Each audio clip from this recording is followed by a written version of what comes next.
Hi guys, and welcome to another video. So today I'm going to share with you just a background of how finance should actually um, be built.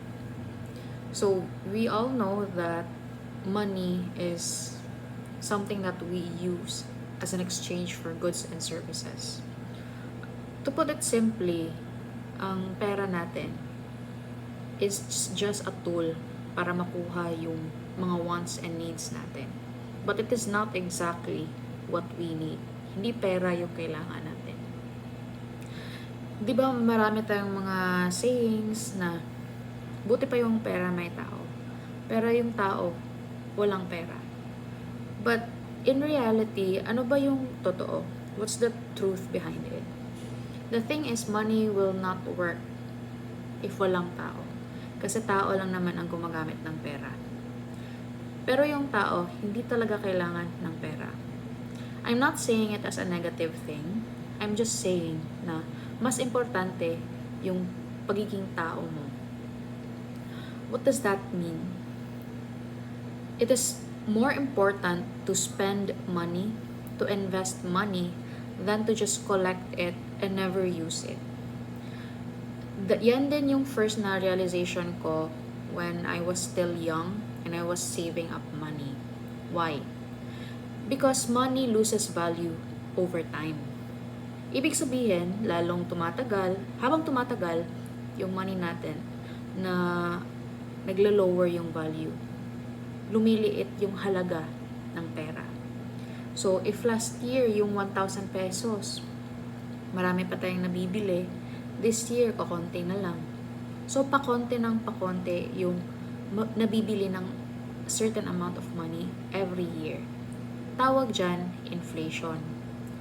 Ang reason din kung bakit merong inflation, it's because merong cost. Cost of producing goods, cost of providing services. Kaya merong inflation. Kasi meron talagang markup sa price. Kasi pangit naman if nagnenegosyo tayo, nagbebenta tayo ng produkto, or nagbibigay tayo ng serbisyo. Tapos, hindi naman nagpa-profit. Because in the first place, business is all about making profit. Nagnenegosyo tayo para meron tayong kita. Actually, sa Bisaya yung kita, hindi siya profit. It's just income. Ang gusto talaga natin is profit. Yung malinis na pera na excess na after all the expenses sa paggawa niya and after taxes. So, net profit talaga yung gusto natin na magkaroon. Another thing is, money is very a tricky thing. Kasi pag lalo mo siyang hinahawakan, para siyang tubig eh. If hindi mo siya gagalawin or if walang flow ng water, hindi mo minamanage yung money mo, nagsa-stagnant siya. Dumudumi yung pera. Bakit? Kasi walang flow eh. Kaya para talaga siyang tubig, kailangan mong i-manage na after nag-collect ka na, kailangan meron kang idea saan mo ilalagay sa susunod para kumita siya, para lumaki siya. Kasi natatalo talaga tayo over time. Alam nyo, ang daming nagve-video about the connection regarding money, time, yung insurance, regarding health, regarding age. But do you know, ang kailangan lang naman talaga natin is ngayon. The moment that you saw this video, it is already a sign. You are in the right time. Alam nyo, habang tumatanda tayo, nare-realize natin, wala naman tayong competition. Wala namang gumagawa ng masama or gumagawa ng maganda. Tayo lang naman ang gumagawa niya sa sarili natin and nasa sariling isipan lang natin. It's just all in our head. Bakit? Kasi tayo naman ang klase ng tao na nabubuhay lang sa ngayon. We are only living in the present. And kung ano yung ginagawa natin sa present, yun yung magbubuo kung ano ka. What you do now is what you become. Kaya mahirap na wala tayong gawin when it comes to money. Bakit? Kasi kahit anong laki ng potential ng money, kahit 1 peso nga lang kaya mong doblehin if araw-arawin mo lang.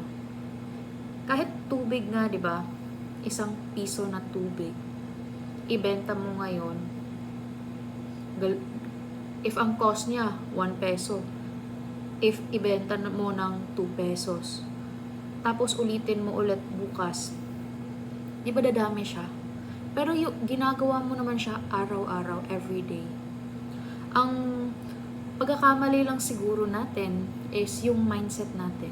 Parang may iniisip tayo, may bukas pa. May bukas pa. Actually, wala pong noon at walang bukas. Yung concept na yon is tayo lang gumawa. Ang meron lang talaga tayo is now. Kaya nga sabi nila, di ba? As long as you're alive, you have the opportunity to change your life. And sometimes, it only takes one action to do that.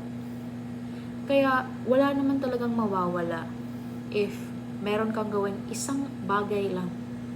As long as ginagawa mo siya consistently, magsasum up din siya, mag-a-add up siya. Kasi natatalo talaga ng consistency yung impact. Bakit? Kasi if everyday mo siyang ginagawa, nahahasa mo siya, nagiging habit mo siya, it becomes effortless. Hindi na siya mahirap gawin kasi sanay ka na. And alam mo kung saan ka papunta. It is also important to recognize na meron tayong mga gusto, meron tayong mga pangarap.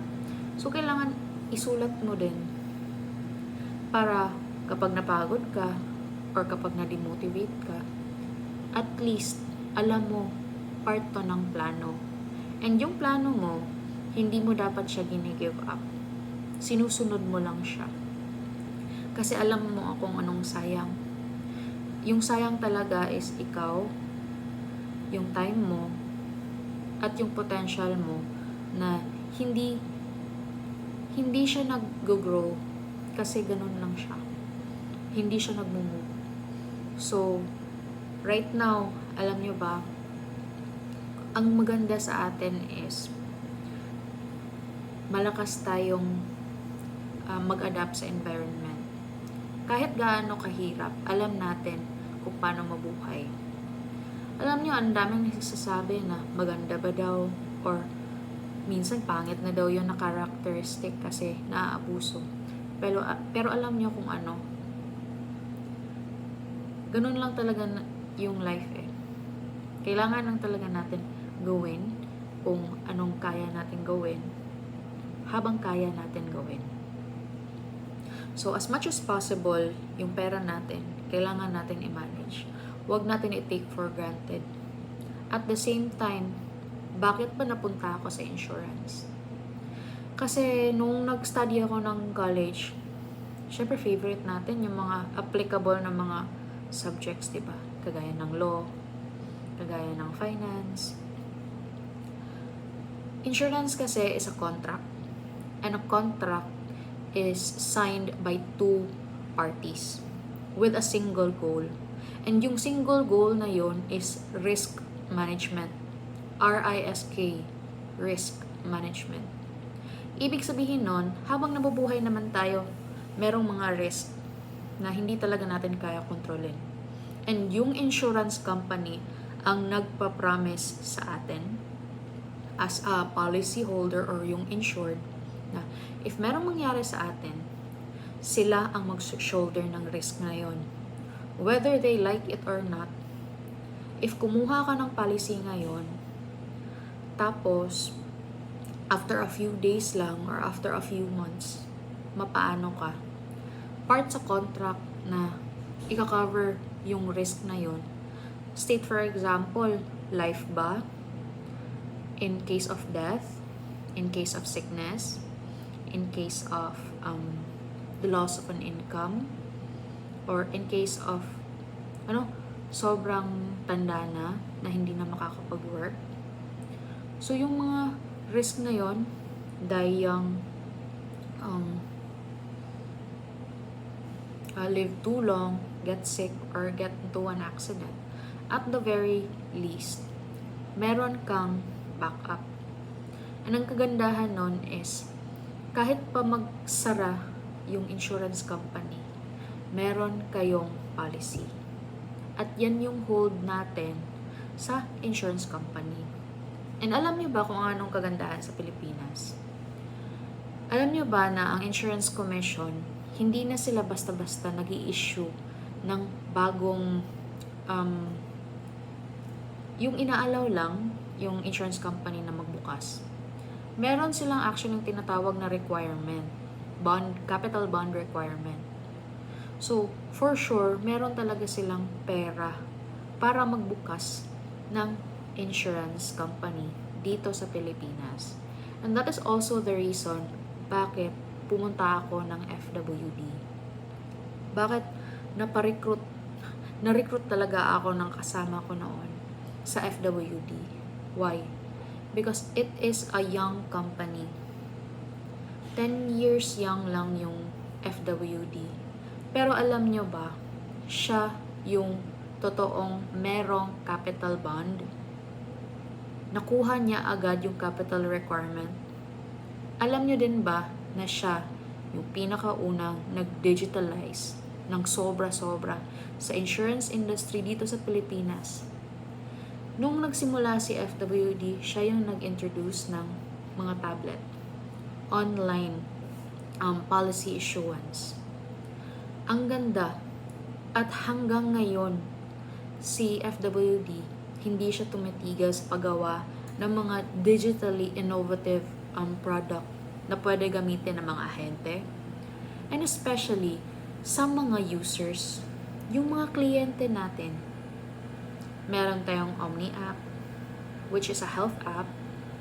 Meron tayong mga customer, mga links. And ang kagandahan dito is, yung FWD, it's very active. Tayo yung mga agent na kinukuha dito, mga financial planners. Nakakakuha talaga tayo ng mga training na sobra-sobra. Diba? Ito lang yung company na mayroong online training na yung trainer natin is international. Galing pa sa Amerika.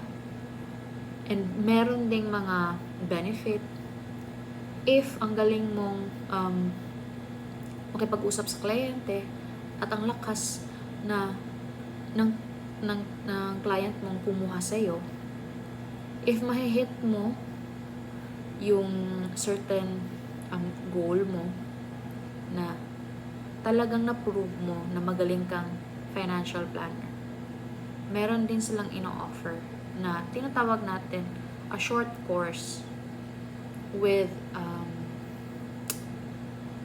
INSEAD, which is located in France.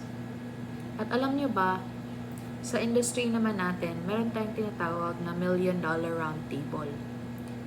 This is actually an international group or para siyang members club. Ganon. If magaling ka mag-present ng insurance, nandun lahat ng mga taong magagaling. And bakit nga ba magaling yung mga MDRTs? Or bakit maganda nga yung insurance? Because again, siya talaga yung legit. Can you imagine? Yung ginagawa mo, or gaya ng ginagawa ko noon, nagsisave lang ako. Tapos nag-i-invest on my own. Not knowing na kung merong mangyari sa akin, yung investment ko at yung savings account ko naman, hindi basta-basta makukuha ng family ko. Because again, we are bound by law. Merong standard operating procedure. Meaning, merong proseso talaga sa pagkuha ng mga perang hindi naman sa atin, pero galing sa pamilya natin. Yung mga inheritance.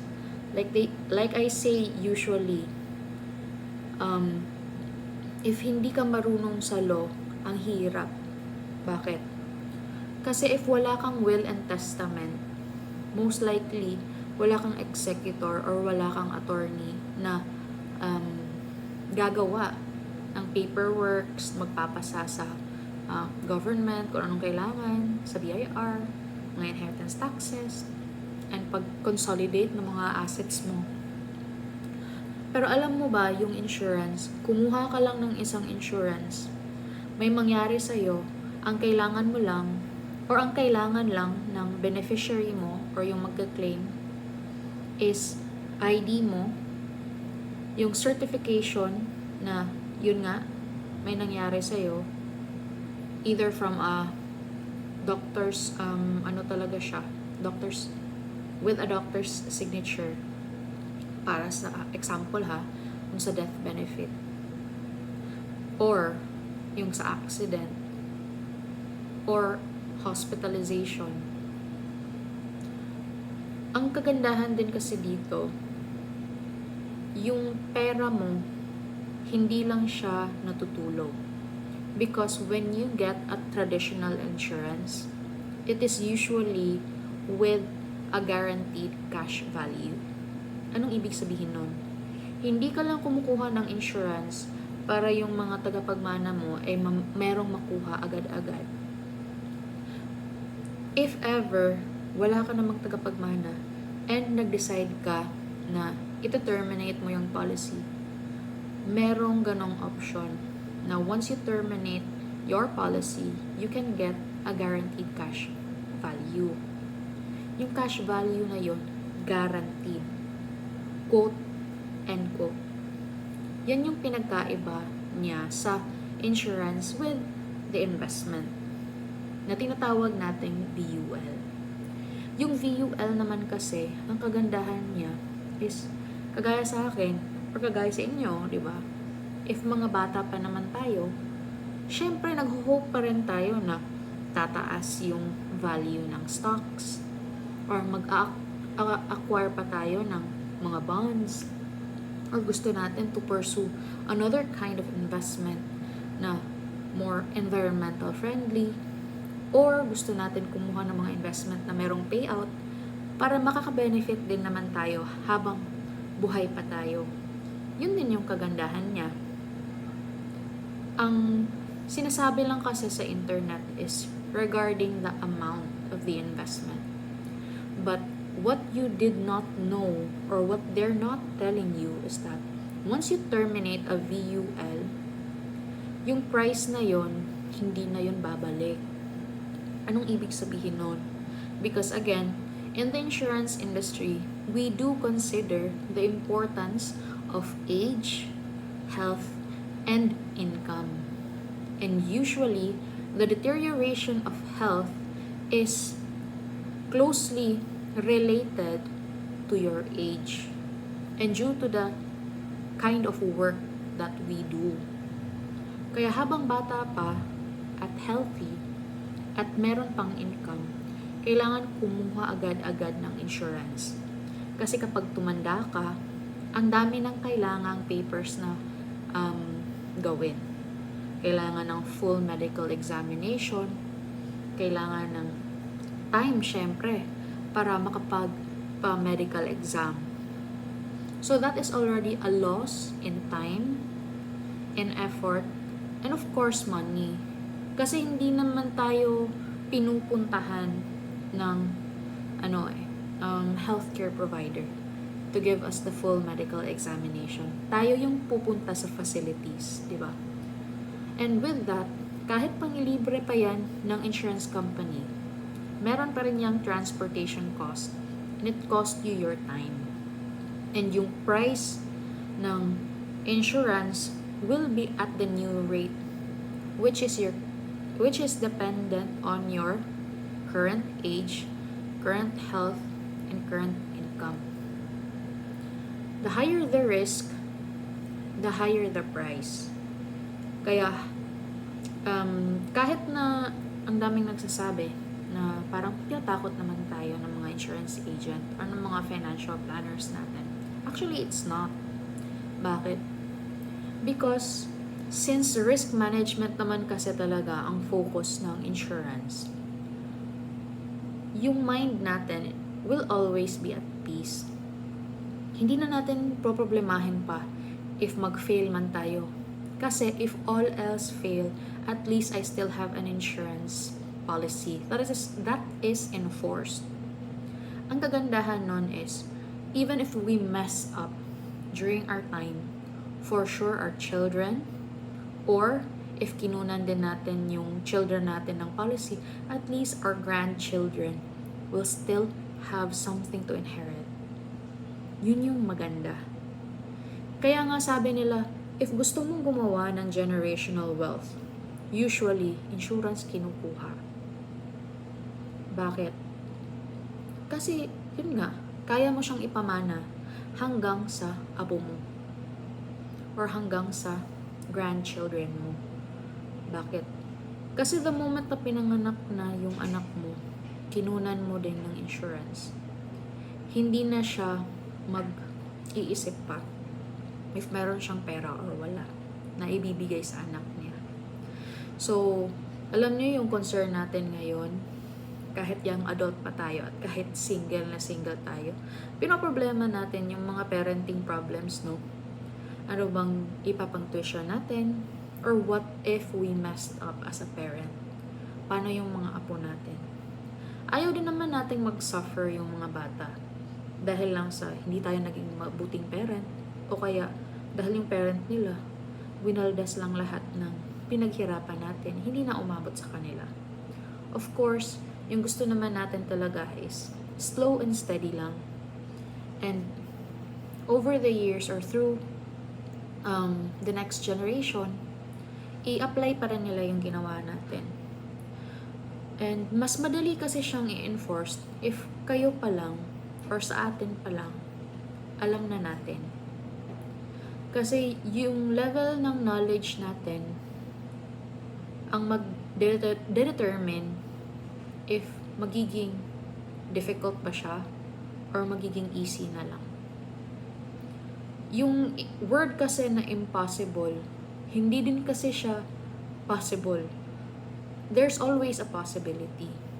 But there's just a different level of difficulty based on our experience and knowledge.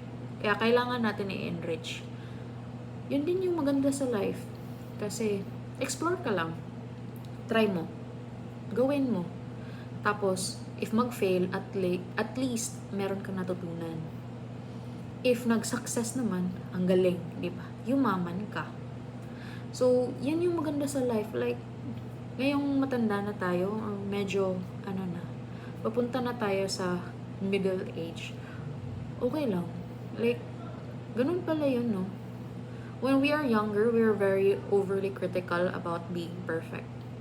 But, as we grow older, we just want a little bit of progress.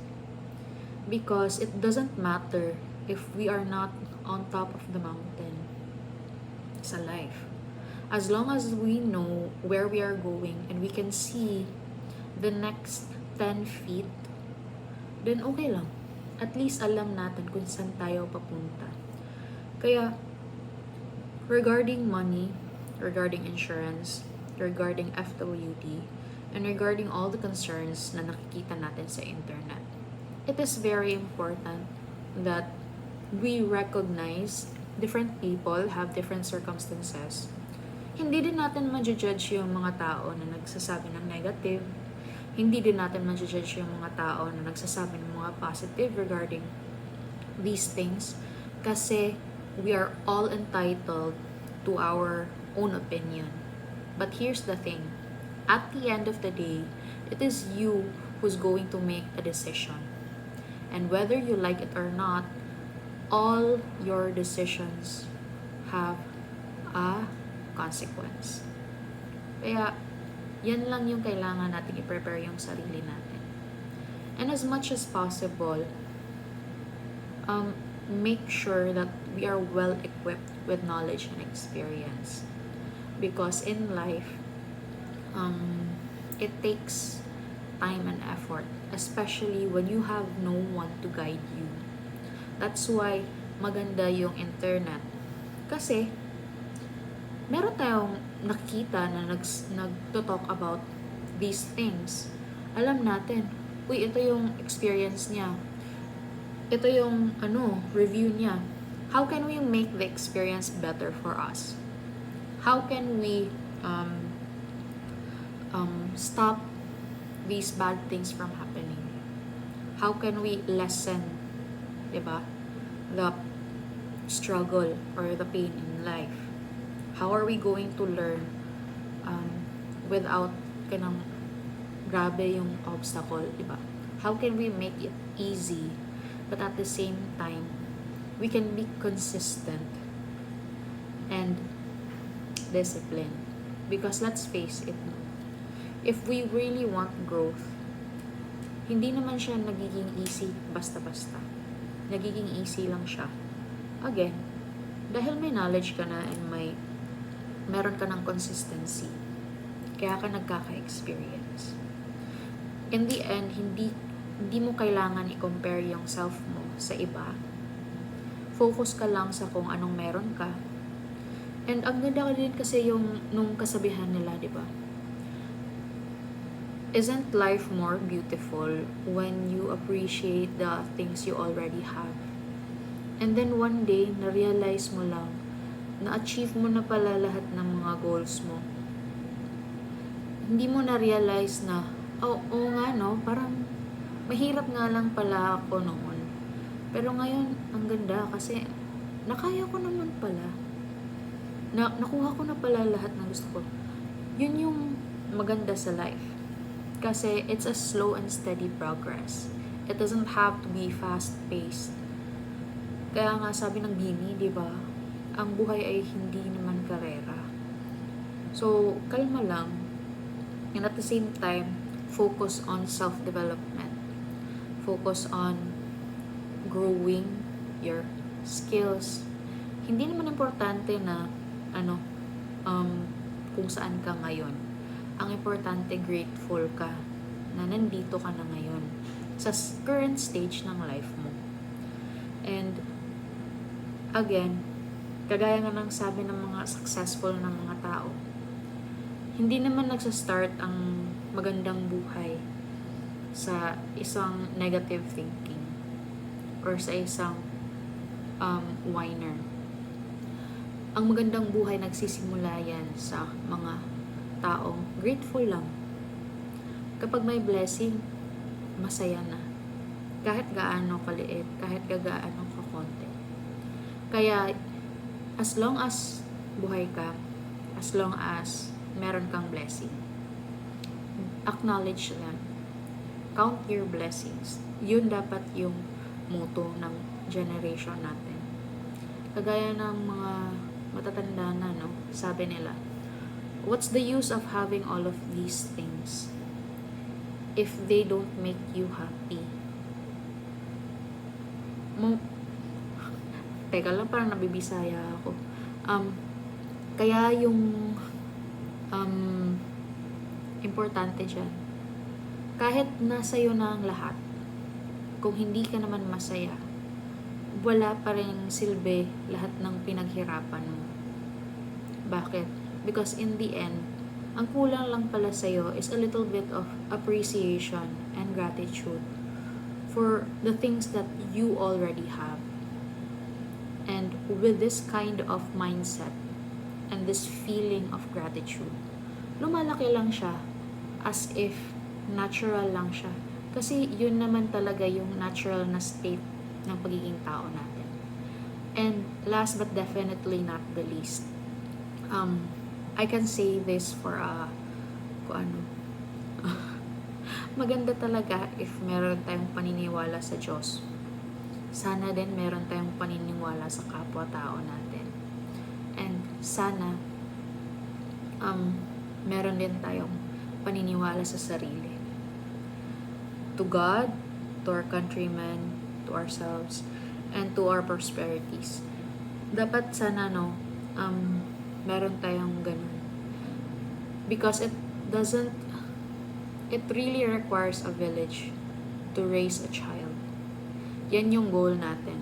Na yung community natin maging maganda, progresibo, yung uunlad tayo lahat. Yung iniisip natin is hindi lang pansarili, hindi lang para sa pamilya natin. Iniisip din natin para sa komunidad natin, para sa bansa natin. And actually, ito nga yung perks ng pagkakaroon ng insurance policy. Bakit? Kasi napipilitan ka talagang maging mabuting mamamayan. You really become a good citizen because you have to abide by the law. One wrong mistake and the insurance company can always contest your claim to something because it was done through an illegal activity. So, yan yung maganda. Kapag meron kang insurance policy, alam mo na yung tao na yon merong trabaho, legit, yung source of income. Alam mo na susunod yan sa batas. Kasi required yan. Kaya maganda yung pagkakaroon ng insurance. Kasi parang ina-arrange mo yung sarili mo. Hindi ka nababother. Ikaw na yung nagpursige na gumawa ng move. Kaya, if mag-a-ask kayo kung anong benefit niya, actually, I really love this product. And kahit na hindi siguro ako ang pinaka malakas mag-video or malakas magbenta or whatnot, I really do believe in this product. That this kind of product will change people's lives. And this is really a celebration of living, as the slogan of FWD. And not just celebrating the life that we are living, but it's also celebrating a prosperous life. Na ito yung ipapamana natin.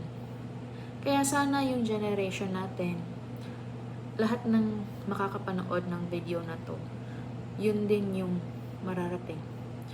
Sending you good blessings. Charot. So, yun lang. So, I hope you like this video and share it. And if gusto nyong kumuha ng insurance, baka naman gusto nyong kumuha sa akin. And before I close this video, magpapakilala din sana ako. So, my name is Chu. And I'm a financial planner.